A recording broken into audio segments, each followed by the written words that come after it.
Hey guys, welcome to another video. I want to get into a SPAC today. This one is SFTW, Osprey Technology Acquisition Corp. They're going after a private company called BlackSky Technologies.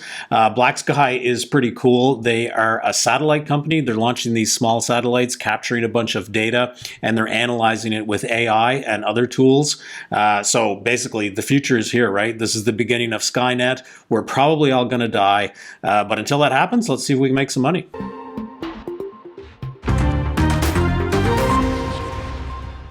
Okay, so let's take a quick look at SFTW, Osprey, the SPAC that's acquiring BlackSky here. They're backed by two really big investment firms, Jana Partners and Hepco Capital. The executive team within the SPAC has a number of these deals under their belt. They have a lot of experience in investment banking and these kinds of deals. And some of the folks on the team have been executives at a lot of different financial and technology-oriented companies. They're looking to close this deal in July of 2021. So if we take a look at the deal itself here, they've got 318 million in cash in trust right now in the SPAC. They've raised another 180 of PIPE commitments, and they're going after a valuation here of 1.1 billion for BlackSky. So BlackSky will come out of the deal with 445 million in cash to fund growth and operations and that kind of thing. So pretty plain vanilla sort of deal here. I like the fact that the PIPE is relatively minimal. A lot of PIPE typically means dilution after the merger. This one is not too bad at all. I like the Cohen family here that's heading up Osprey. Jonathan Cohen is Edward Cohen's son. These guys are basically a fairly wealthy family that is now getting into the SPAC business, and they're using it to leverage and make some investments in companies upcoming. And they're both pretty strong, right? They've got some pretty impressive resumes. They've been around and they've done a lot of different deals. So I think it's a pretty good team in place on the SPAC. Now, I want to take a look at this slide here they put in the investor presentation, which I kind of like. It's their investment thesis for BlackSky. So anytime I see these in the investment deck, I like to take a spin through these and see if I agree or disagree with the points here. So point number one is they're saying that BlackSky is going to disrupt the market for geospatial imagery. Absolutely agree. I think I see a lot of evidence of that these guys are going to disrupt the current status quo in terms of what's going on. They're a first mover in a new category with a large total addressable market. Absolutely. I think that the applications for this are clear. I think the market is big, and I do agree that these guys are a leader. They're a first mover out there. They claimed that there's an enormous new commercial market that is unlocked by the technology here. I think I agree with this as well. They get into this investment deck, and we'll touch on it in the bull case, but yeah, I think so. I think that the commercial applications are pretty cool, and I think they can absolutely unlock it with some of the differentiators that these guys have. So Osprey is expected to accelerate growth in the business, in BlackSky's business, by infusing the cash, which I think is correct. I think that there is a plan to use the money here to grow the business. So absolutely, I would agree with this. The near-term financial profile is supported by 1.7 billion in the sales pipeline. So I'm a little ambivalent on this point. Pipeline is a vague term. What does it mean? Does it mean locked-in deals, letter of intent? We called this guy and he never called us back. Who knows what it means? So I'm not really sure how much to trust that, but there is at least some kind of a pipeline here to support some of these numbers. This is an opportunity to own a category-defining company in the new space economy. Absolutely, right? I mean, there's not a lot out there in terms of making plays on these space companies and this space theme that is now becoming exciting. And yeah, totally. I think that BlackSky is a category-defining company in this one, so I would agree with this point too. Okay, so let's take a look at BlackSky and what they are. Basically, BlackSky is capitalizing on small sat technology. So if you think about the current satellite imagery that we used to get, they came from these big, massive satellites that had fairly fixed orbits, fairly defined paths that were very fixed, and a single point of view.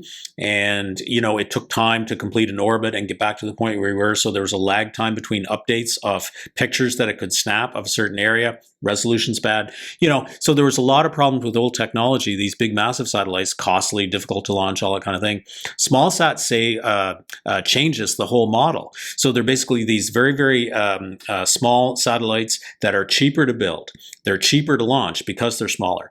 They're easier to upgrade the next generation, right? Because there's a lot of them up there. You can basically launch V2, launch V3, launch V4. So you can upgrade the hardware as you go without losing your massive investment in this multi-billion-dollar space platform that is, at a date very, very quickly, right? So your hardware upgrades are a lot easier. Software upgrades, of course, are easier now as technology has made that kind of thing more viable. High bandwidth connections up to these satellites to do firmware upgrades and that kind of thing.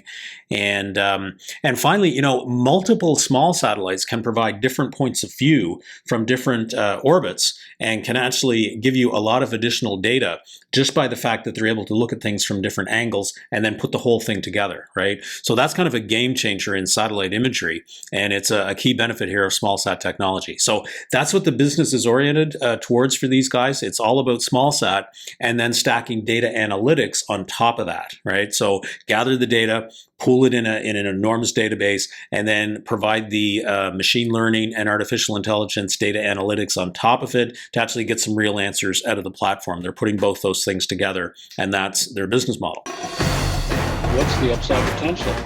Okay, so point number one here in the bull case is that these guys are vertically integrated. And I probably say this in a lot of my videos. I love it when a company is vertically integrated, which means that they have a solution that encompasses a lot of the value chain, or a large part of the value chain. So, both some of the individual components, the assembly, the final applications. I love it when a company spans that entire ecosystem of the solution or the market that they're going after. Now, BlackSky does that in a particularly interesting way, right? So on the one hand, their model is, like I said, to capture that satellite imagery using that small sat technology. They are then layering the data, the software, and the analytics on top of that. And then they're opening up the platform through an API interface to integrate with other things. So to my mind, that is absolutely sort of a full stack vertically integrated solution, right? It's capture the data, store it, analyze it, integrate with other systems. I think that's the whole solution that customers are looking for in this particular space, which I think is a really, really key differentiator for these guys, right? They've kind of put these two things together: imagery, data collection, and analytics, put them together in a whole package, which is really unique. Point number two here is I love the fact that they are going after a really diverse customer base, right? So it's pretty risky when your customer is in one vertical or one particular industry. Who knows what's going to happen in that particular industry? Are they going to be profitable? Are they going to struggle? These guys are going after a lot of different industries, right? Because there are very clear applications here in the private sector across a number of different industries like energy, insurance, mining, agriculture. All of these things have very unique and very specific needs that can be met through data analytics on top of software imagery. And all of these things come with a sizable total addressable market and that are growing at the same time, right? Like, I think they're right to call attention to the fact here that each of these industry-specific applications is experiencing growth in demand for data and real-time analytical monitoring that BlackSky can provide to all of these different guys. I love this. Point number three here is that these guys have a plan for what they actually want to do with the money. And I think this is so critical, right? Oftentimes I look at these SPACs and I sort of scratch my head, like, why do these guys even want the money? Like, they don't seem to know what to do with it because they're too early stage. These guys appear to have a plan as to what to do with the cash that they're about to get in this deal. They want to really expand that sensor network. They want to really push further into the defense and the intelligence contracts that they have today. And then going into 2025, they want to get into the commercial market, into the private sector, and really tap that huge market that's there, right? So this is a very sensible growth plan. Makes sense to me. And I love the fact that they have a plan to actually spend the money, or invest the money, I should say, that they're going to get in this particular deal. Next point here is that I think these guys have a strong competitive moat, and I think it comes from two different directions, which is pretty awesome. The first one here is the competitive advantages that they have from this vertical integration in their particular solution, right? So they have a really good design on small sat technology. They are evolving that design too. They're not staying static here. They are vertically integrated within the design and assembly of the satellites themselves. They have a full solution around the assembly of these things, and they own their technology, which is pretty good. They have a full operational software stack to, both the software on the control side for the satellites and on the data analytics side, which is pretty good. And they're now building up this proprietary data asset, this data lake that they're getting from their own satellite imagery, right? So all of these four things put together describe a pretty significant moat, right? I don't think anybody else is even close to putting the whole package together in quite this way. The second thing that points to their moat here is their proprietary data. So, up until this point, they've been collecting a lot of their own data and building up this data lake that they have that's constantly growing from all of the real-time monitoring that they're doing.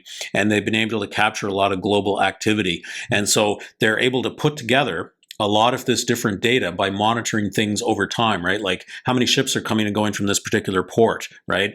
How much traffic is being routed into this particular city or coming out of this particular factory.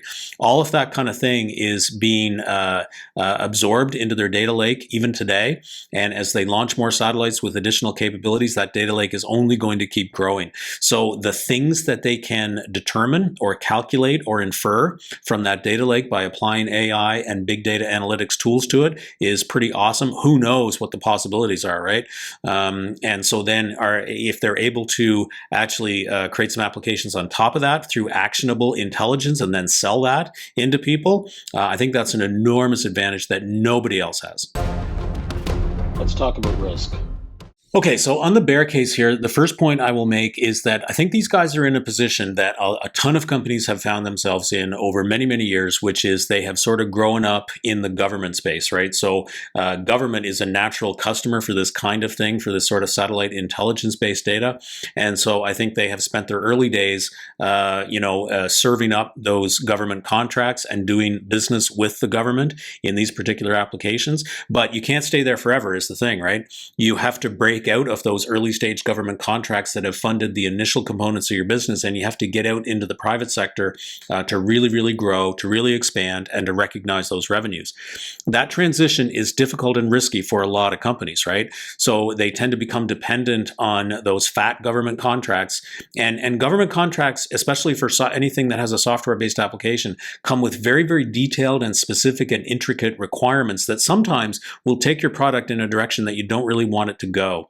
I think that's a risk for these guys. Are they going to be able to get out of this highly customized solution where they're basically a slave to these government contracts and actually produce a product that is reusable or redeployable into a lot of different commercial applications? So I think that's a risk for these guys, and I want to be able to see that they're going to be able to execute on that. It's a tough thing to do.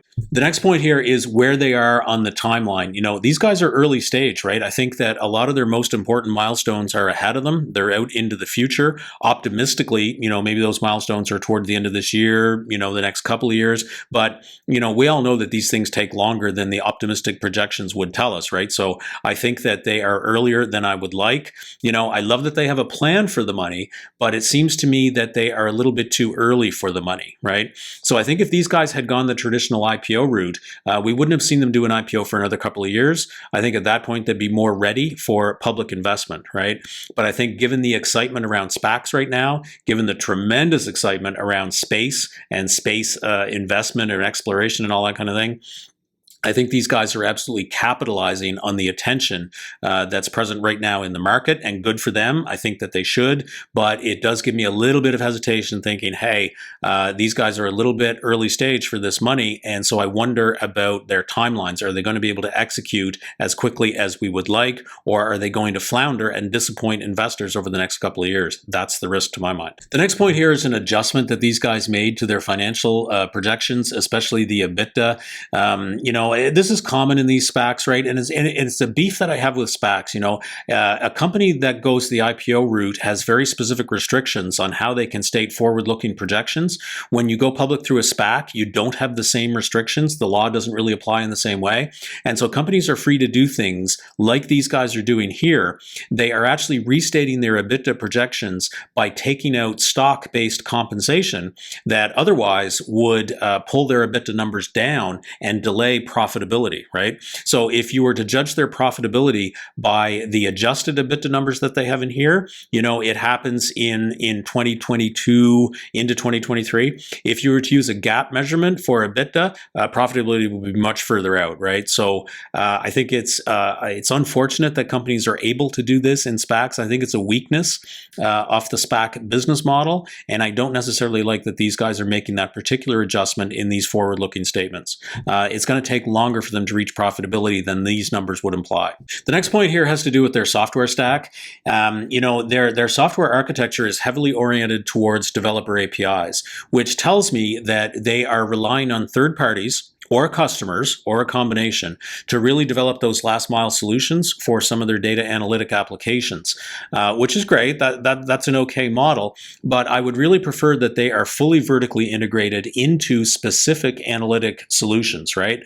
So, are developers going to come on board and make use of this API to flesh it out, to add the additional functionality, to create the important integrations with other enterprise class software systems? Maybe they will. Maybe they can find reliable partners and customers to actually make use of these APIs, but that's a risk. I don't know that they're going to be able to do that. So this model of sort of, building up the data lake, and then leaving it up to somebody else to really close that gap and create that functionality and those solutions is a bit more risk than I would like to see. And I'll make one last point that sort of has to do with the same sort of thing, right? Which is I love that these guys are really good at satellites and small sats in particular. I'm not seeing quite as much evidence that they are a leader in big data analytics, right? So, this slide here in particular is comparing themselves a little bit or trying to define where they're playing with respect to companies like Palantir, Snowflake, even MongoDB and Splunk and some of these more traditional data analytic companies